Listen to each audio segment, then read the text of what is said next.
Yeah. Can you hear me? Yes, perfect, buddy. Okay. All right. That's great. Uh, just hang out until more people come. I was gonna message you. I'm like, how early do you gotta be to show up? And I guess we'll just go from there. And It's all freestyle as much as we can, but I guess for this sort of setup that we have, let's wait for a couple more minutes for some people to join in, right? yeah, yeah, And then we can get started there. But until then, you and I can freely chat here. I don't think we've yeah, actually chatted too absolutely. much virtually, right? We've been texting each other for like weeks now, but not by call. Yeah, I mean, it's really crazy. I did a podcast thing on Tuesday, and the Becky's her name. I was telling her, I'm like, look, Thursday I've got this thing. I'm going live. I'm so nervous. And I was like, this is gonna help. This will be really cool, like an icebreaker. And you're right. We've been talking for, oh man, I honestly I can't even remember how long it's been a while. It's definitely been a while. It's like we met at the what you call architectural technology Facebook group, right? We started messaging Yes. there. That's exact. Okay, you know what? I was like, I have no idea where it's Henry, right? Yes. Yeah. Or should do you go by Henry, or do you have like everybody like Paco? I'm not even sure. What's his first name? How does that work? Do you have a cool nickname? What do you go by professionally? And I guess we'll let you take over there. Yeah, no, it's like professionally. People call me Henry, right? But like our stage name, Yeah. let's go with our stage name is like Taco and like Rojas, right? It's we figured there's so many people with the same first name. It's like it's so common, right? Like his first name is Mark. How many Marks can you name off the top of your head, right? How many Yeah, yeah, yeah. how many Henrys can you name off? Like, they're so common, man. So we decided to kind of switch up a little bit. His was a little bit more brilliant. Was like Taco. I love it. You'll never Yeah, forget like, him. Genius. I like, It's yeah. perfect. Man. It's perfect. That's where it was. Is the AATO membership Facebook site? Yes. I love that. Lately there's just this year specifically, there's been a lot of commotion on it with the. Oh, Am I okay to share my video there with you? Yeah, I didn't notice we weren't on video. You'll probably want to see me. Now I'm going to be looking at me, and there's going to be a lag and all of that wonderful stuff. Um, a lot of commotion with the AATO and the OAA this year. That was a pretty big thing that happened that I don't really think anybody saw coming. Um, and so that was an interesting situation there altogether. But I mean, the AATO has been around since what, the 70s Yeah, or they've been something. here for so long, right? But like when I heard about the situation, I'm like, what the hell is going on here? But it's also like, after talking to some of the architects and designers on that platform, they're like, we may be able to like become architects if this whole legalization kind of works out in their favor, right? So Yeah, it was kind of exactly. interesting. Right. If yeah, but that's funny that I'm in the group. Actually, just yesterday or this morning, I think it was yesterday, I put in my membership application. I was a student member like a decade ago. And then, life took over and I was like, you know what? Went down my own path and my own journey. And then basically, I'd say within the last 3 or 4 years, I'm like, should I, shouldn't I? Like, what's the benefit? I get that the status thing in some cases, it's just another thing to substantiate legitimacy in your business, right? And plus, if you're a guy that likes letters at the end of your name, you can always run with the MATO, which is really cool. I think we have a guest. Was it next week? Yeah, What's her name? Lisa. Lisa. Yes. So yeah, that's going to be an exciting video to watch. Can't wait for that to see what she has to share, right? Like, because everybody's got this different journey and this different story to tell about what they're doing and in their experience of what they've had to deal with. So No, yeah, I'm excited. I'm it's super excited to see her next week and talk to her because I've heard about her from the grapevines of like real estate, and I'm like, okay, you know what? Let's see what she's all about. And I start following her. She comes up with so much content on Instagram. It's crazy. Like all these little tips for people that need help, right? I was like, oh, you know what? I gotta connect with her. I gotta see what's going on. Man, yeah. The fact that you say that her socials and her content is really good makes me feel so bad because I do such a horrible job at maintaining myself. Like I had my other half the other day go, "Hey, don't you think you should post something on your Facebook or Instagram page?" I'm like, no, I'm busy doing other things. I don't have time for that. Like it's almost a full-time job to be, managing stuff like that and thinking about all of these different ideas to, teach people or just share content, right? And I no, but see, you guys are like the reason why, because you guys are talented, you guys know what you're doing, you create your own business, you gotta share that wealth, you gotta share that knowledge with people. And you know what? My mentor, my first mentor in architecture, he's the similar mindset. He knows what he's doing. He's amazing what he does at custom homes. But he's not a social media type of guy. And I'm like, just give me a sketch of yours. Give me a sketch of yours, and I'll just post it, I'll tag you in it, I'll tell people to come to you. But he's like, oh, but it's so much work to take a goddamn picture. But he's so busy, right? Yeah. I mean, like right now, I'm everybody these days is dual monitors, triple monitors, whatever. I've got you in one screen and I've got a project in on the other, and I'm just like. Sometimes it's hard to put things on pause when you've got such good traction on things that you're like, it's at the top of my brain and on my mind. But I agree. If there's one thing that I wish I could do better, it's to manage social, because like you think that growing up on the internet, and just being around it and living with it, that you'd be like, oh yeah, I know how to do that, and then you got to put on your big boy pants and manage manage a business, and you're like, why do I have to do this too? Like that's like whatever. But then from in my experience and through my network of people and mentors, that it's actually one of the things you should be focusing on. It's all the little things, and man. You guys do such a great job, and it keeps me motivated. I'm like, oh yeah, that's really cool. And I think about, should I do that? And like, nobody wants to see my garbage ideas of like, they're what I call failures. Like, oh man, if I could give you an example right now of what I'm going through with this one, you know what, I will. I was actually talking with Vince the other day, and I think I'm on concept F of this edition, and it's a cottage edition. And in my mind, I'm like, oh, this is going to be such a good idea that you can't say no to this, right?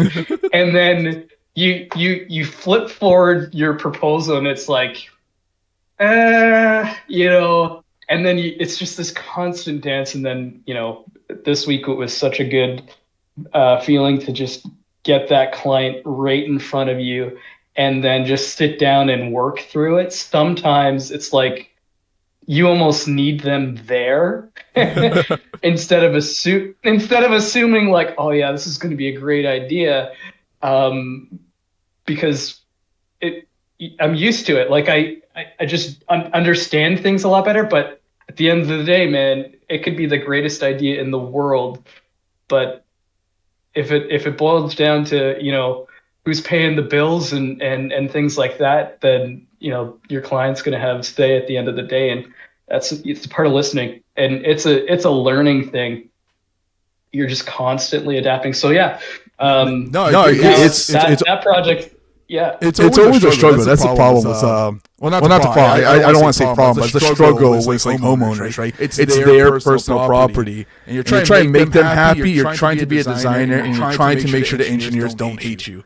You're juggling so many things. It's like this is why we get gray hair so fast, I'm definitely I've noticed a lot in the last couple of years, and I'm like, okay, I know this is a part of an age thing, but like, there's just no way I've gone this far, and then all of a sudden, like, bam. But yeah, you're right. Engineers are gonna hate me on this one because like originally I was like I understood the structure and I'm like, okay, if we do anything outside of what these ideas are, we're just transferring point loads and then we're gonna have to introduce, a whole bunch of posts and columns and it's like it's a balancing act. You're trying to listen to your client say, oh, I really don't want to spend a lot of money, but I want this. And you're like, that's going to cost a lot of money. And everything that you propose is like, okay, financially, this is going to work. This is going to work. And then it's like nothing works. Then you propose the one thing that you're like, yeah, this is going to be expensive. And they're like, oh, I love this. It's great. And you're like, well, guess we're going to have to pay for it. And you know what? That's a struggle, right? They don't know the pricing until the contractors walk into the door and tell you, hey, listen, it's going to cost you $2 million to build, right? That's the thing. We got a whole bunch of different ideas already, like copy.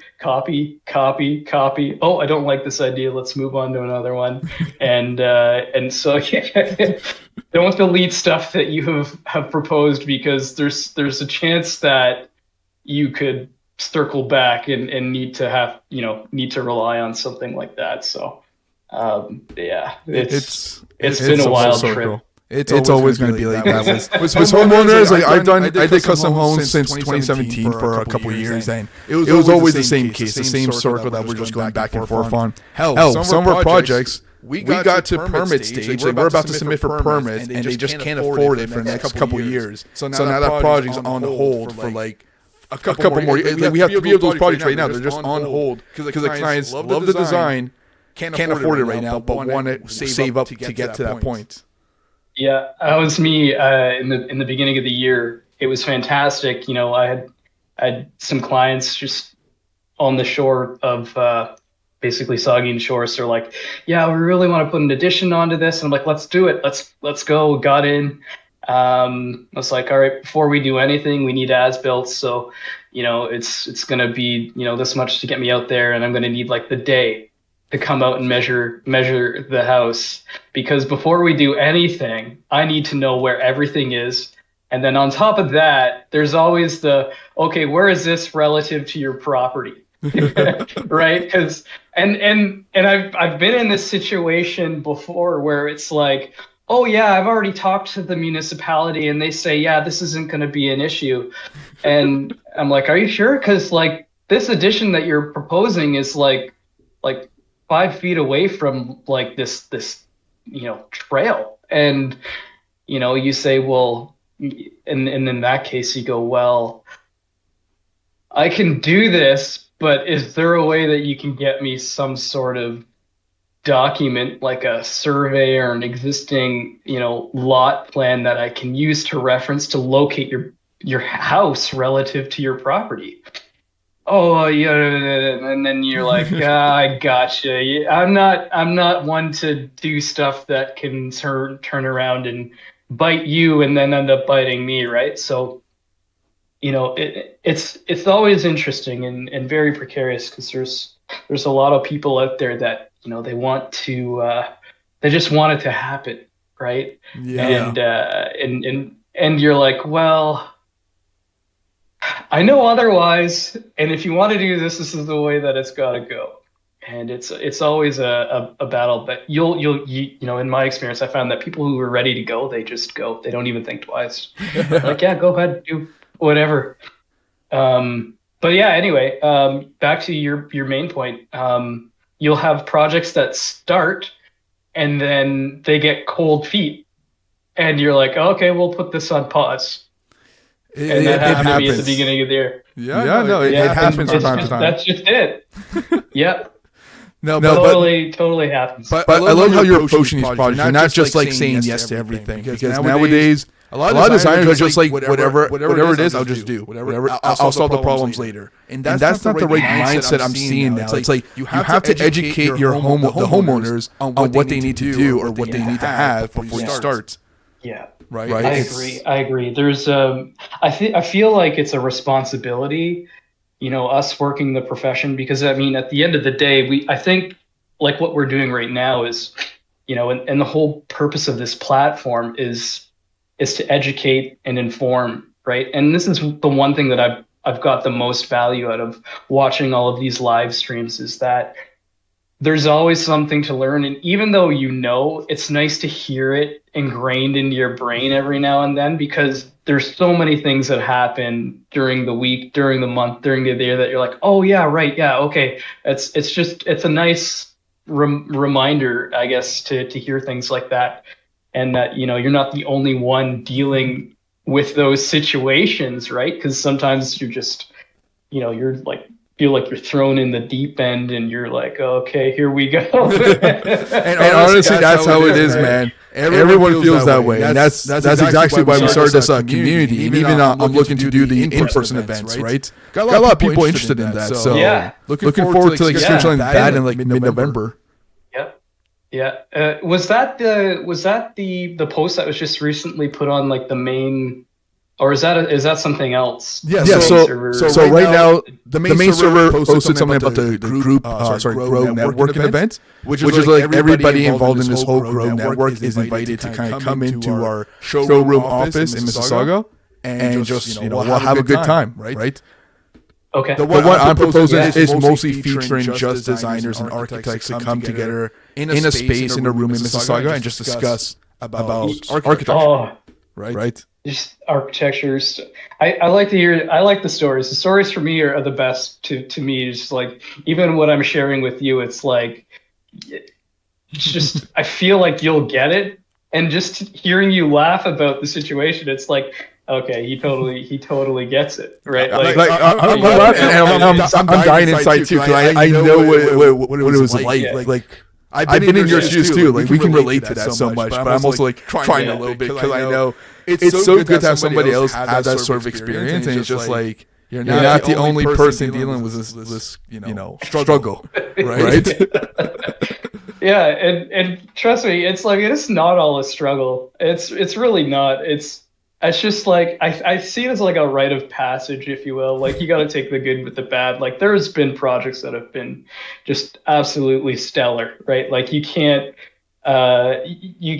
discredit those wins, right? Like I feel like there's things to learn from the L's. No, you're right. You're definitely right. Yeah. Right, like and it's just like successful projects that end up actually happening are fantastic. It's such a good feeling, like yeah, yeah, for sure. Perfect, man, perfect. Okay, so let's that was more of the appetizer there, but let's go into like the main core here, right? I know we don't have too many people online right now, but this is being recorded. So we'll post it on our past events so people can kind of chime in later on. And who knows, we can do this again in a couple months or depending on demand, right?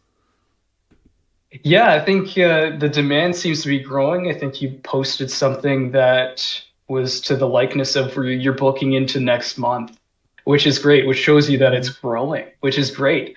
I just need people to stop.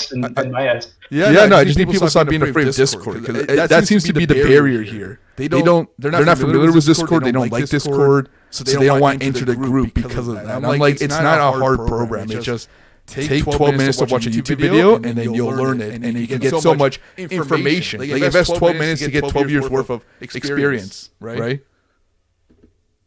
Yeah, I don't know. I just see it as another social platform. I mean, like COVID exposed me to like lots of different social, platforms where, I heard Discord. I'm like, oh yeah, this is cool. And someone the other day was like, what's that? Like, I don't know. I think it's like a cult of architectural designers, and yeah, that's really what it is. Might as well. We need someone to vent out, right?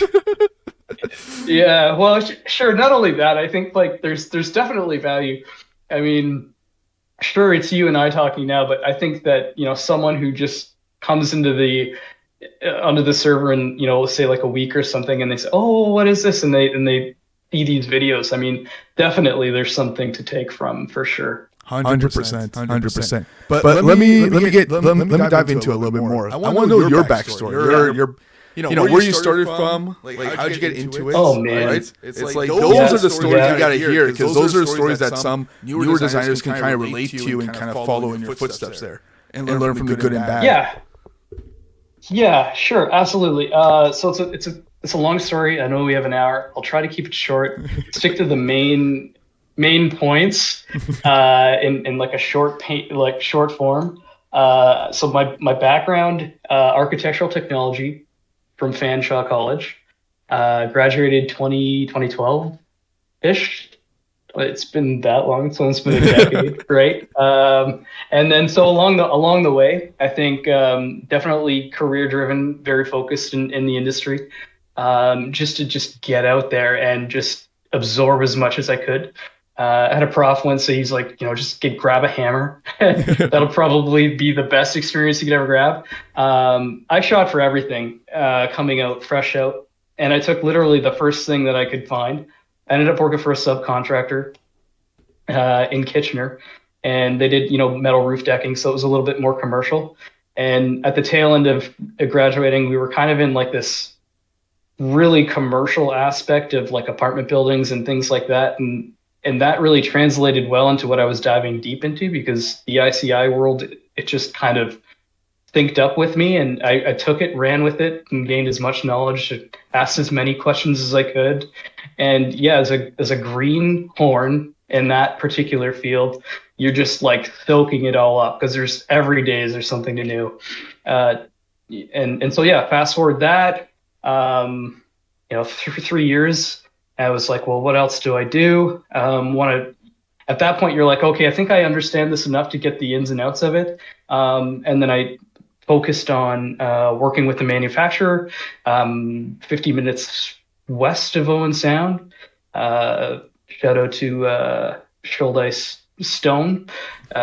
They took me in as an architectural technologist, which is a pretty heavy word in our field, if you will. But it consisted of a lot of different things. And that's what really, I think, opened me up to the residential world.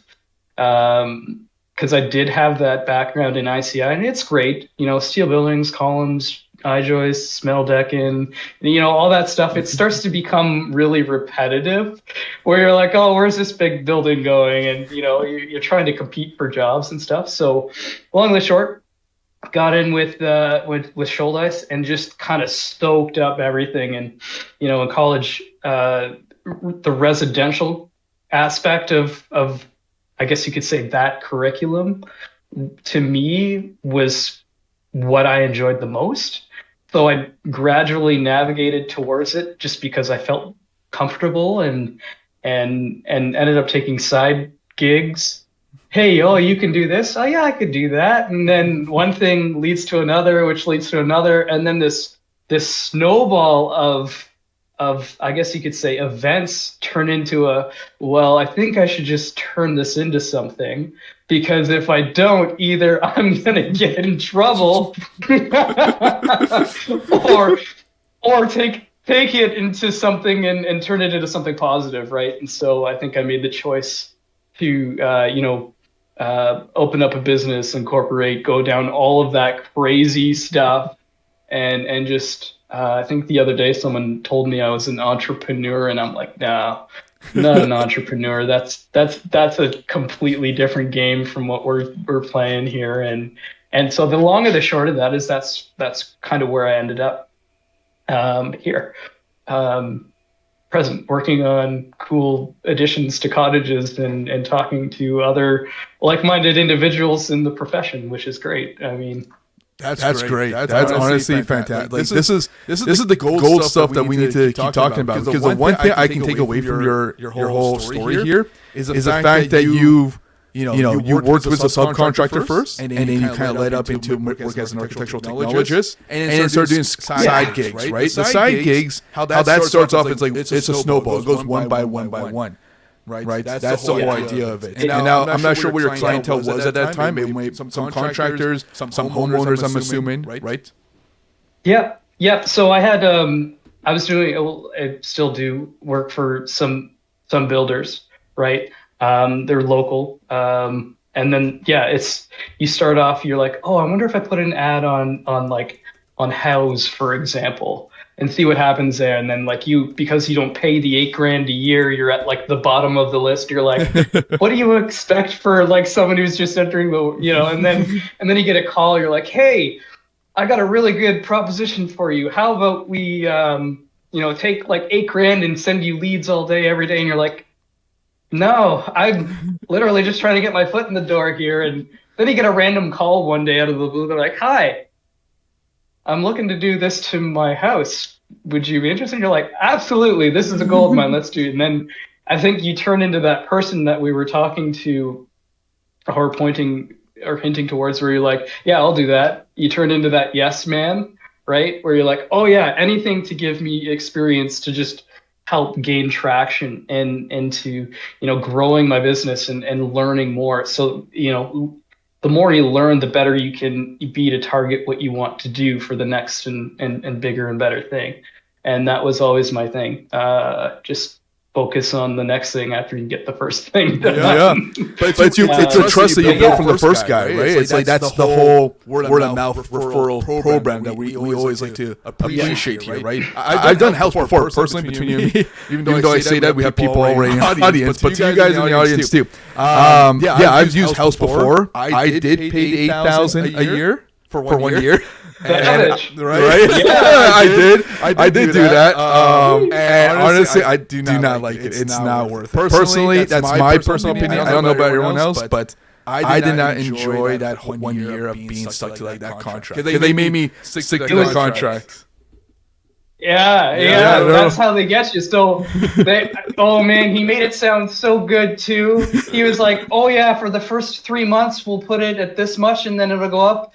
And they're like, I was like, yeah, this is really great. I'm like, can I read it? And then I read it, and he's like, yeah, you could get out after the 3 months. And then I read it, and I was like, no, man, you can't get out of it. You're into this. And that's business, right? Like they're not interested in the $600, contracts. They want the $6,000 contract. And I get it, right? Like it's just like us dealing with us and our product and our sales and our service and what that is. Like, I get it. These guys are sharks trying to make a sale. And it's like, I can relate because we're all out here doing the same thing. Like, you do drawings for people that can get them stuff built. I do drawings for stuff, and it's the same thing.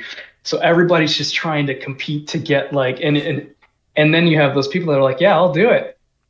And then one thing that I've learned is there's always somebody out there that's going to do something for cheaper. There is. And honestly, it's the guys. I had a couple people come to me saying I could go to Fiverr and find somebody. I'm like, then why are you calling me? Just go on Fiverr and go find somebody. Like what? Yes. It's like they're really just shopping around, right?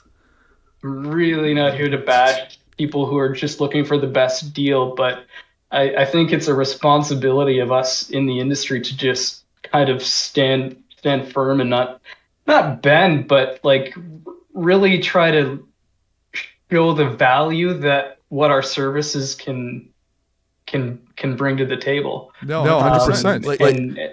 If they want somebody to draw, that's my thing. If you want somebody to draw, sure, go on Fiverr. But if you want somebody who can really design something beautiful, who understands the city's bylaws, the building code, and who's going to stay committed to you through the whole long process, that's us, That's who we are. We're not just drawers, right? We don't just draw pretty pictures. Oh, preach. I love it. I'm telling you. Kudos to those people that are selling themselves short, because, I mean, I'm always one to say to somebody, look, I can't do that for this, but if you go knocking on, a college and try to grab somebody coming fresh out of school, that's probably going to be your best bet, because one, they're going to need to learn, they're going to need to gain that experience, and you just politely say, look, I can't do that for this, but go here, check this out. It's the best thing I think as professional you can do, just because we got to pay bills, man. No, honestly, we got bills to pay. That's the thing it is. But like for me right now, how I go about it with some clients is that here's my price, and then one way you want to reduce it. Sure, I'll reduce the amount of services equal to the amount of things of that cost. Right? Let's say I don't want to pay for your design. I just want as built, and then I'll give you an as built fee. Or you want design fees? Then go get somebody to do as built, and I'll do the design. Right? Kind of work together with them. Right? Yep. 100%. And it's when they ask for too much, right? That you're like, there's a lot of risk in that, because you're like, I understand what you're saying, and for that, it's almost like you're in Shark Tank, right? You're like,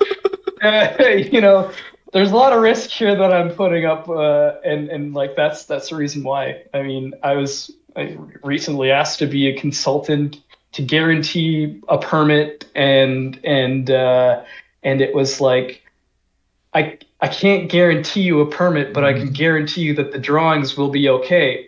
And it was like, well, why? And I'm like, well, because there are other things other than the drawings that you need to be able to,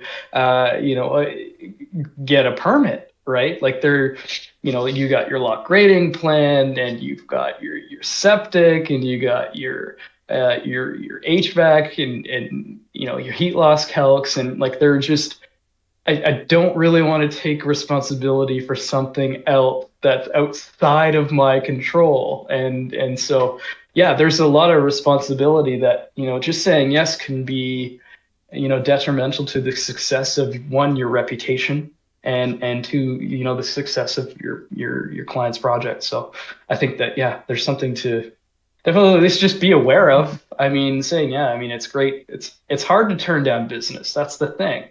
I mean, we all, it's hard to get jobs. Like we all, some of us don't struggle with it, but I know for me personally, it's like, oh man, where am I going to go? What, and then you rely on word of mouth, and then you're like, oh, well, like, how is this really good? But I don't want to commit to, $1,000 billion a year. And, then you go to Fiverr, and you're like, It's Trump change, man. So networking is key. Yeah, That's what it is, man. It honestly is that way. It's like, for me personally, when I first got started, a little bit about myself there, just for some content there. I started on Kijiji. That's what I started. Years ago, I went to Kijiji, posted a couple things I did like in school, and some things I did on the side. And my first job was like in Toronto for a house edition for like $500. $500, that's it. Oh, what a... Right? What a steal. Right? But like, that was my first big project. I was like, I'm going to do it the whole way. I want to stay committed to these guys no matter what. They obviously there were some additional costs, like things that I wasn't aware of at that time, but I stayed committed to that point up to the end of construction, right? Today it's a beautiful house addition, and it's like amazing. And then these guys are talking to their neighbors, and I'm like, I can't do it for 500 today. Like, that's not realistic. You got a good deal back then. It's just I can't provide it today. But my point is, like, basically, as long as you give a fair fee to like your education, because you're trying to learn from your project and stay committed throughout the whole way, you're going to go a long way. Yeah, it's the education, the experience, and just the know-how. Like just knowing how to navigate through the ins and outs of this whole building permit process that's super valuable, because there's people out there that are like, huh? What I need, what? I got to talk to who? And then, you're like, oh, okay. I think when we first started talking to you, we're an all-person service. We apply for permits and everything. And I'm like, whoa, that is a lot. Good for you. I mean, and then I was like, I try to stay out of that as much as I can, just because, I mean, it's nice to get that extra buck, but I mean, it's a lot of headache and a lot of time. But we were discussing that. Now that I think about it, we were. Yeah. And since then, I've been debating like reducing that service, because, and this is just my background too, because there's so much back and forth with the city. To the fact that the clients or the owners are like, why are you taking so long? And I have to explain to them, it's the city that's taking long to respond back to my questions. I go in person too. They want me to go to a city with a pitchfork, and I'm like, I'll do that, but like not now. It's only been like maybe 3 weeks, but like. They just don't understand the struggles that we deal with. So I'm thinking about reducing that service, but it's still such a valuable experience that I just can't let go. You know? It truly is. I think that, like, I mean, unless you're dealing with something with like, I've dabbled in like an Oak Ridges moraine, which is a very interesting part of that GTA, and so the idea in that situation was that the client, they wanted to build a new home on this huge piece of property, and through family friend or through family, they were a friend, and it was one of those situations where it's like I have no idea what to do, and it was like, all right, here's what's going on. Where's your property? And then you start learning like this thing's environmentally protected. And you're like, well, what can you do? And then you start to really shatter their dreams of what can be done because they're thinking that it's like a gold mine. And because there's so much quote unquote red tape with what you can and can't do on these properties, that you start to really kind of narrow down and focus on those things that you can do. And it turned into this really, I digress, but this really interesting situation of, well, here's what you can do. And then I thought to myself, it's like, I think the township wanted to go through a couple site plan approvals, like pre-permit. Wow. Like we weren't even, and they wanted me to have practically a full set of drawings for these meetings prior to even getting to that. So it's like in that particular situation, it was so risky. I don't like to be put into those situations where you have to say to your client, I don't know how this is going to end up, because we basically have to do the entire project before we even start the project. And it was a huge risk. I've been in, like just storytelling now at this point, but I mean, I've been in another situation where, this client wanted an addition onto their home. It wanted to be one of those in-law suite things. And I was really honest with them. I said, man, like, I can't guarantee that what you want to do here is going to be absolutely permissible with the township, because literally we're encroaching all of these setbacks and you're going to have to go for a variance. It's like, well, and I'm like, I can't guarantee that. You have to go through that situation, and it's going to be up to them to decide. And so like we had to go through it all. Like I had a set of drawings and everything, and then it was like, here you go. And then that's where it was like, then it like a couple weeks passed, and I was like, hey, whatever happened to that? Because I stay out of the, I'll take your drawings and do this and that for you. And I was like, oh, here's your drawings. I think it's somewhere in the code that says, unless you sign off on something, like homeowners are responsible for, getting their own permits. I don't, it's somewhere in there. They are. Yeah. Right. And so it's like, it's always assumed that we are, and like, yeah, we can, like you said, and hinted towards, like, we can do that. But I think that if you're going to do that, you should definitely be, if we're going to talk fees and time, there should definitely be an administrative office hourly rate associated with that, because there is just certain things that are unforeseeable, and you don't know how long these things can take. And if you could be losing money on projects, just right, unless you have like a minion working for you. I don't have that privilege or whatnot, but like a co-op student, I could just, I've been that guy. Oh, here, take these drawings to the city, and oh yeah, okay, I'll do that. And co-op is wonderful. Like I suggest anybody that is considering this profession, just go through a program that gets you experience as you learn, because there's no better way to just dive right into it. No, And 100%, things man. like that. No, I love it. There's so many points you put out there. I almost lost track of them. But one of the Oh, things there's so much. Like that's just it. That's it. There's so many things to talk about. Literally in 3 or 5 minutes that you were talking, I'm like, there's like 50 points we could talk about there right away. But the one thing that caught my attention was the fact that you do charge for the planning process there, which is fantastic because you have no idea if that planning process is going to take a month, 6 months, or a year. No. And I personally been in that situation where I didn't charge for that because I thought it was like unethical at the time. I was like, they already signed up with me. And then it lasted a year, and I was out like thousands of dollars because I was helping them out. Thousands. Yeah, and I think you only know that by, like, I hate to say it, but I've been in this situation. I've learned lots. That's perfect.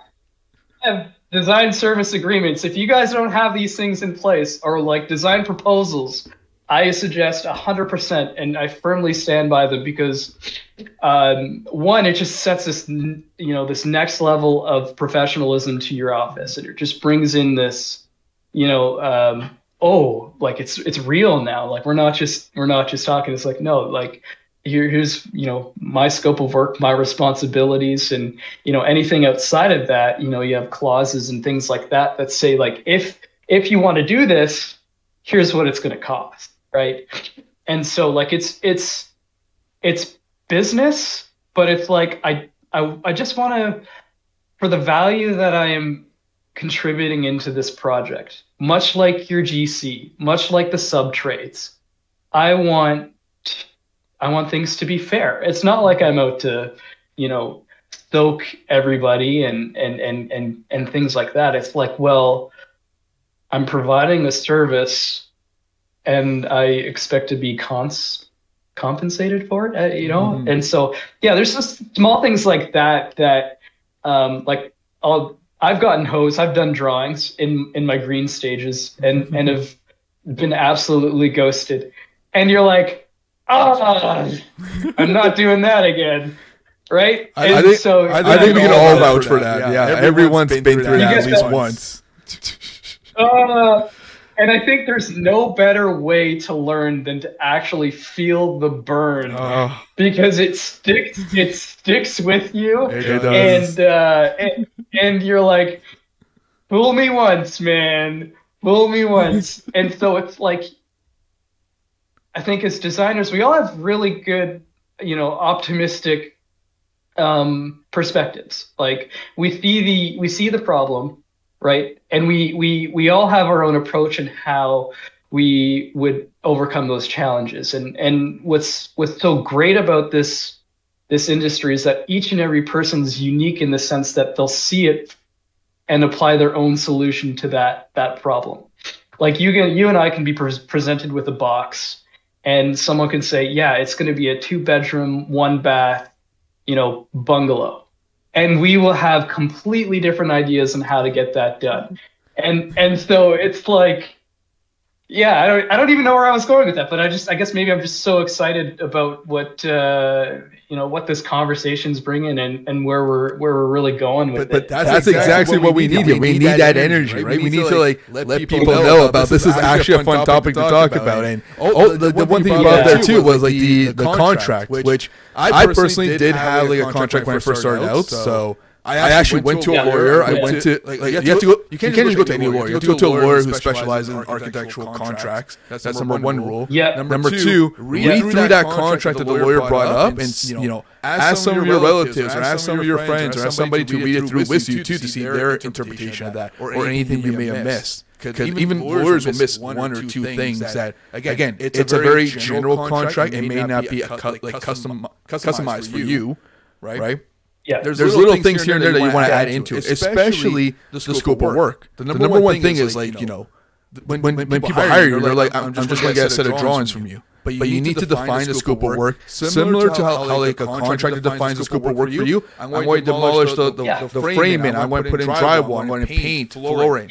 You have to break down your contract similar so they understand what the deliverables are, right? So there's no gray area. 100%, because then it can turn in, and I think as human beings, we naturally assume the worst in things. And in these situations, you're already fighting an uphill battle because of how many people, there's a lot of bad actors out there that make it tough for guys like us to really come in and get the job done. And so in that, you're right.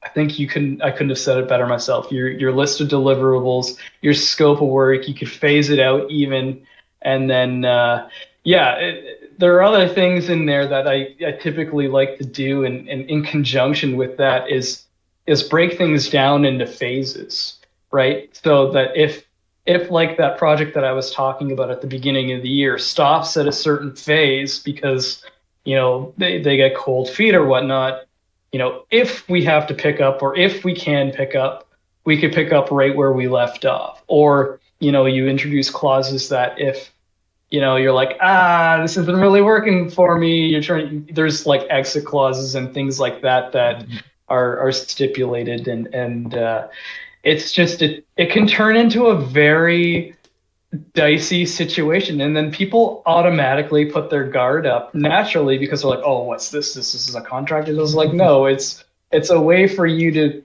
hold me accountable to the things that I should and say that I'm going to be doing. Right, because then you look at it from your perspective and you're like, oh, what do I have to give you now? It's like, right, yeah, this is where we're at. So in a way, it's kind of like a timeline schedule planner kind of a thing. And yeah, the design, I don't like to call them contracts because I don't know if they have like a negative connotation to them, but like I call mine like a DSA. It's like a design services agreement, which is really cool because it's not like a greasy salesperson at a car, like, oh, I'm gonna, sell you a $500,000, Porsche, and here you go. Interest rates 70,000% and things like that. So like, I think it's really good. It's been helpful for me, just communicating between clients what the expectation is right off of the get-go. Right, you get all of that stuff that nobody really likes to talk about during the project. It's all out of the way, it's done and dealt with, and prices are set, fees are set, all of that wonderful stuff, it's all been proposed. So like there's really no surprises. And then during the course of the project, if there are things that come up, you can always refer back to that document and be like, yeah, no, look right here, look here, like extra work, it costs this, like in-house office administration, yeah, look, this is your out. So yeah, it's just everything can be negotiated to an extent. It's just, it's hard to it's hard sometimes because you got people who I had a brief conversation with Vince, and it's like it's almost like you take it personal when things are, or it's put on you that, oh well, I'm not paying that, this is how much you're going to do this job for. And it's like, yeah, maybe if you talk to so and so, that's and you have to basically teach them. And Quartz is a really wonderful tool. You could always be like, hey, look, listen, if this doesn't work out for us, or I'm not a fit for you, you could always be like, look, if you're ever looking for someone who's like a BCIN designer, just make sure that they're registered with MMAH. And then that at least you're dealing with somebody who's been through, at a very minimum, all of that rigorous, if you will. I don't know how rigorous it was. I mean, we all have our story about that, right? But you're dealing with someone legitimate, not from the nicks, nooks, and crannies of Kijiji, as not that Kijiji's bad. Like you started there, right? So I mean, like it's everybody's got their leaping point, and yeah. No, good stuff. Which actually, now that you brought the whole contract thing too, it's like, have you had anybody really revise your entire contract or like made all these massive changes there?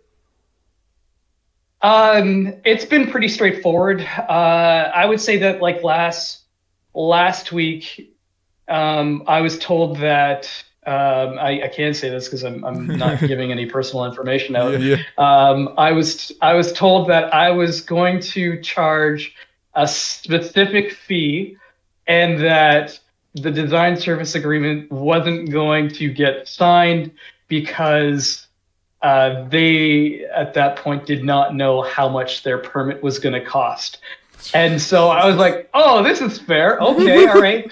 And then so as a professional, you're like, okay, so first of all, here are the fees from the township indicating what permit cost is going to be per square foot or whatever for whatever it is, septic. I think it's every township and municipality has their set fee for the year, right? Yeah, I mean, they can't hide them. Like it's in the code that like so you're like, first of all, here's how much it's gonna cost. So like you're like, okay, I'm dealing with somebody who just really isn't kind of working with me, and I'm just trying to get out of this conversation as best and professional as I can. So, you're like, okay, well, I don't do work that, I don't start work until this is signed and until I receive a retainer as well. Like yeah. That's just office policy, right? Like it's not that I'm just gonna, like, you hear about some trades where they'll take a retainer and run. Yeah. It's like, no, those are the people that are taking the retainer without an agreement and a contract that holds you accountable for those things. And that maybe they are. I don't know. It's the Wild West, and stories that I've heard are just absolutely nightmares. I'm looking forward to that one. Is that in a couple of weeks where you're doing like a sharing nightmare stories and stuff like that? I think that's actually it's going to be a really good one. Yeah, actually, that's tomorrow. Tomorrow, one of our guys, Manny, he's going to be presenting some of his horror stories. Yeah. Right? He's doing this whole weekly thing, right? So it's like, I love it. His first one was amazing. It was his own place, and it's just like, I love the whole energy he brings there. So he definitely has a lot of horror stories, and some people actually come on to tell their horror stories. I'm like, oh my God. No, we're all in this together. We all have it. That's what it is. But we have to share them. We have to kind of like join together and just see where we can learn from each other, right? It's learning from them. Like, I wouldn't have a DSA if I didn't get burned in the past. Yeah, there's just no way. I mean, but yeah, have I had anybody, cross things out and say, no, it's going to be this? No, I haven't had anybody, because I'm pretty reasonable. I'm not unreasonable in what I ask for, and I think that's just me trying to be fair and understanding, right? And, as a Canadian, I come from a good background, and I understand that at some degree things are going to cost, and building, for first and foremost, it's not cheap, right? So it should definitely be, if you've done your due diligence, like, I've definitely taken someone's plans and been like, hey, other BCIN designer, what does this cost? Just as a way to kind of like check against what, and when you find out that you're pretty much in line with the industry, you're like, all right, this is good. Now, even speaking of that, just thinking, like, have you like, and this is the situation sometimes I'm in too. Some other, investors or homeowners, they come to me or my office about like somebody else's drawings, and they're like, I don't like the person I'm working with. Can you help me? Here's their drawings. And I'm like, no, I don't want to. That's tough, right? And so, and because I just applied for membership yesterday or whatever it is. I've gone through the AATO's, like, what do they call them? I'm pretty sure maybe Lisa can speak to that when she talks about it. Their code of ethics. It's like, you don't want to take on work when someone else has already retained another designer, just because it could get very messy really quick, and so. That's always a tough situation to be put in, because you're like, I'd love to, but I mean, like, you could voice your opinion, I suppose. I don't know to what extent. Where is it a gray area?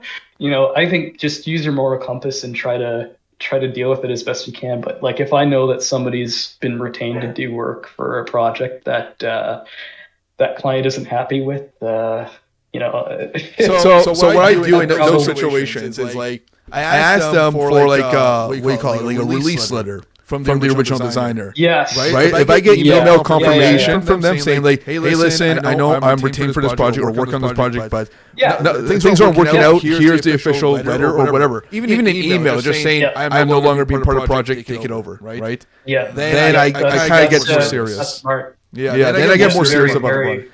But that's not even the biggest problem. Exactly. My biggest problem is like more like everyone's quality is a little bit different. That's my thing. Right? Yeah. I mean, sometimes it's my Achilles heel. Like sometimes I'll just look at like a project and like just not think that it's good enough. And then like a week will pass and I'll see a set of drawings and I'll be like, what? Why am I so focused on this small thing when I've seen a set of drawings where like the quality is like sub, right? So I try to hold myself to a standard that, anybody reading it, like whatever trade is reading it, they can get a pretty good idea of what's happening. And that's just like your plan set, right? Like, and how detailed you get into that and whatever general notes that you have on it, if you have those. I've seen, residentially, it gets pretty vague sometimes. And I think maybe sometimes there's a little bit of a strategy to that, just because the less information that there are on drawings, the more people can get away with on site. I've heard that before. I've heard it too, man. That's what they tell us. Right, exactly. They're like, "Oh no, don't show that," and I'm like, "Why?" And don't and then you're like, "But I gotta show this because someone's gonna be asking for it." Yeah, I've heard people get their permit revoked, like because they lack information. That's the biggest problem. I can't say that. I mean, outside of like zoning variances and things like that are just outside of my control.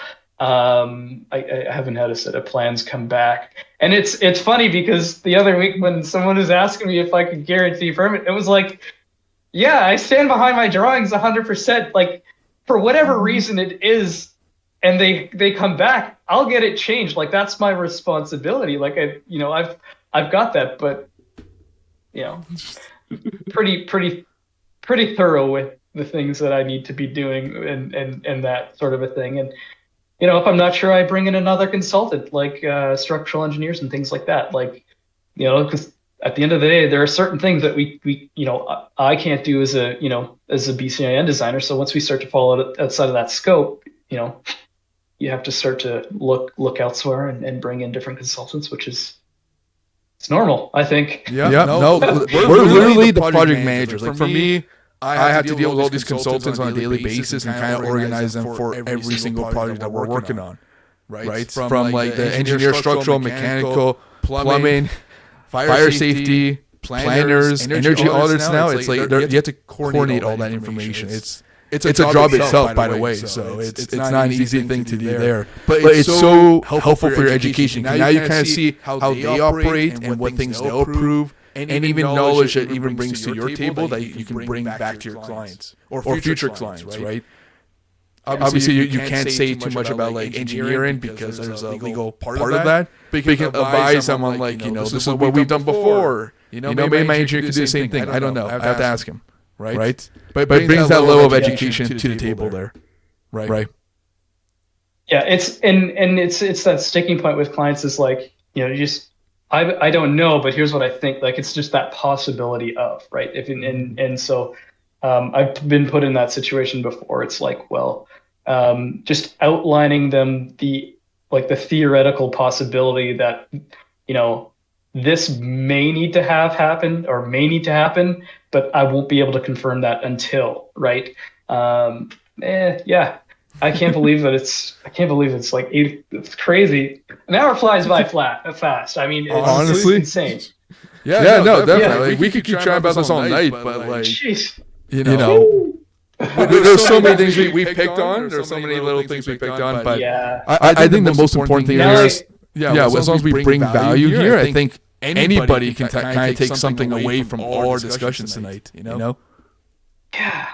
Yeah. It's very specific, but it's like general. But it's very I think anybody who's in the profession can definitely gain value or maybe even be entertained, right? Like like pain points for everybody seems to be one of those things that make everybody laugh and get a good chuckle out of. But because they're not alone at that fact, right? Everyone's been through like that whole hellhole type of situation, or at least once or twice, something along that lines. But no, it's definitely worthwhile there. But let's end us off with one last question here, because this is a question I get a lot from some of the designers and you guys coming into the field. Is it worth getting that BCIN? I know my answer, but I like to pick your brain there too. Oh, yeah. I mean, without it, you couldn't do the work. I mean, you could do the work on radar, but like the repercussions of it are just phenomenal. Like, it's not even worth talking about. Like that one, he was in the news, that one guy in Toronto who was going around someone's PN stamp signing off on cranes. Oh, like, did you hear about that guy? I heard about somebody losing their stamp. Yeah, but I didn't know it was cranes. Oh my god. So it was something about cranes or something like that. But I mean, like, that's like jail time, man. Like, if you're going around taking someone else's stamp, especially from a professional engineer, like they guard those with their lives. Like, that is their life, right? So they're personally taking they're personally liable for it, right? So that's the oath that they take, and so yeah, I treat the BCIN with the same amount of respect. I mean, just it's a profession, and it's not just given to you, right? Like, you have to work for it, right? So there's definitely value in that, and it's it's nice to be able to provide that service to the public. Like, you're now a public figure that can help people, right? So that in of itself is something that I think we should, the good takeaway should be there, that you're contributing to the greater being of society, right? No, 100%. That's what makes you different from everybody else. That's the whole idea there. Right? I think some people struggle is like, do I get it now after school, or do I get it after a couple years in the field? That's the type of like, I'm debating over, like, if you get it right after school, you might not be as knowledgeable about the OBC as you should be after a couple years in the field. So it's like a very great thing, right?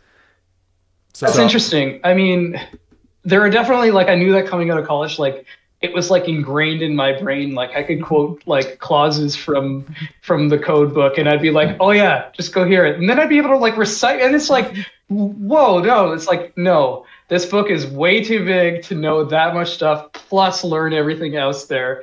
And like, yeah, it's a pretty cool, clever thing to have. And I'd say to anybody that's interested in getting their BCIN coming out of college, just like, do it sooner. Or and if you're not that confident, I think it's the George Brown. Yeah, George Brown.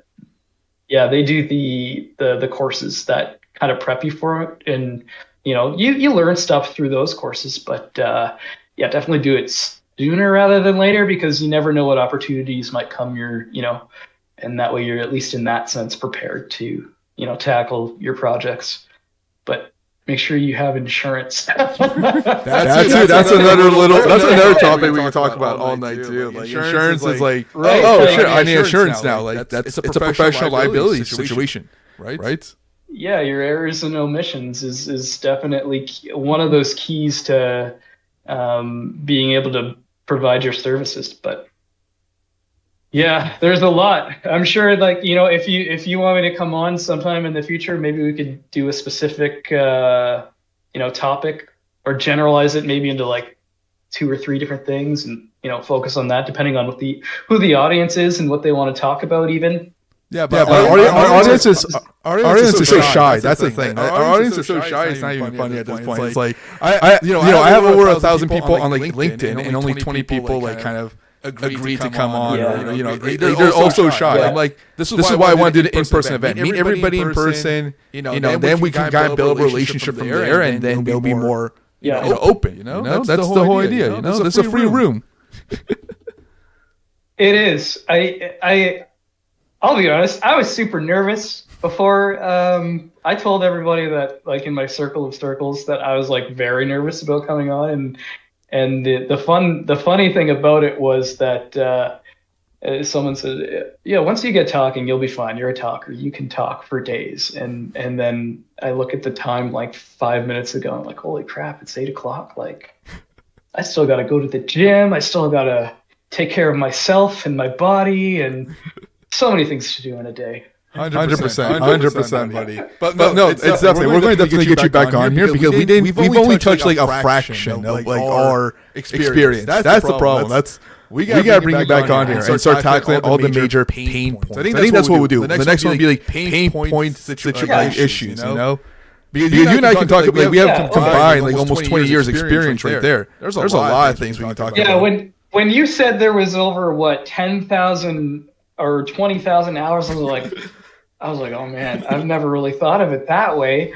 And that's something. I think there's something in there to be said about that. Now it may not be all in-house design work, but there's that experience that you just, if you don't live it, you don't really get to feel the same, I guess, way unless someone tells you about it. But yeah, life, it's all about learning. I love it. I'm here to share. Elevator Bill, Lisa, and Hector, our audience of 3. That's pretty cool. I can't even see them at this point. Like I'm recording here, so I just can't see the audience. But it's all about you, buddy. I got you. Hector's here. Perfect. Hector's like he runs a renovation company actually.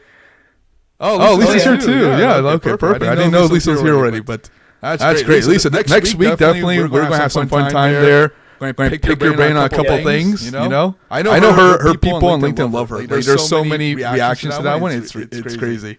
I get jealous of the social media status, so I commend my applause to that and you, Lisa.